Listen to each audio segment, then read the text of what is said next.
വിദ്യാർത്ഥികൾ പഠിക്കുന്ന ചെല്ലാനം പുത്തൻതോടെ സർക്കാർ ഹയർ സെക്കൻഡറി സ്കൂൾ. തീരദേശവാസികളുടെ മക്കളാണ് അധികവും. ആ സ്കൂളിലേക്കുള്ള വഴി മുതൽ തുടങ്ങുകയാണ് പരാധീനത.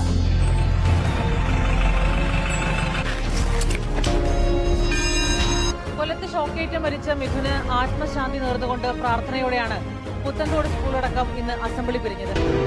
10ാം ക്ലാസ് കുട്ടികൾ ഇരുന്ന് പഠിക്കുന്ന ക്ലാസ് മുറിയാണിത്. ആ ക്ലാസ്സിലാണ് ഇങ്ങനെ ചുമർ വിണ്ട് കീറുന്ന ഒരു കാഴ്ച ഉണ്ടാകുന്നത്. 4 വർഷം മാത്രമായിട്ടുള്ളൂ ഈ കെട്ടിടത്തിന്റെ പണി പൂർത്തിയാക്കിയെന്ന് പറഞ്ഞാൽ അത്ഭുതം തോന്നിയിട്ട്.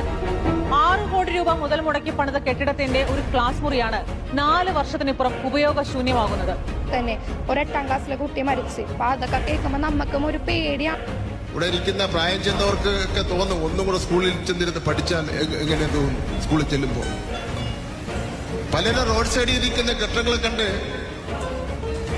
ഇത് ഹോട്ടലാണോ എന്ന്, 5 സ്റ്റാർ ഹോട്ടലാണോ എന്ന് തെറ്റിദ്ധരിച്ച് കയറി ചെല്ലുന്നുണ്ട്. 6 കോടി പൊതു ഖജനാവിൽ നിന്ന് എടുത്ത് പണിത ബിൽഡിംഗ് ആണിത്. 4 വർഷം കൊണ്ട് പൊട്ടിപ്പൊളിഞ്ഞ് ഉപയോഗശൂന്യമായ രീതിയിലായി. ഇതിന്റെ താഴെ 1500 കുരുന്നുകളാണ് പഠിക്കുന്നത്.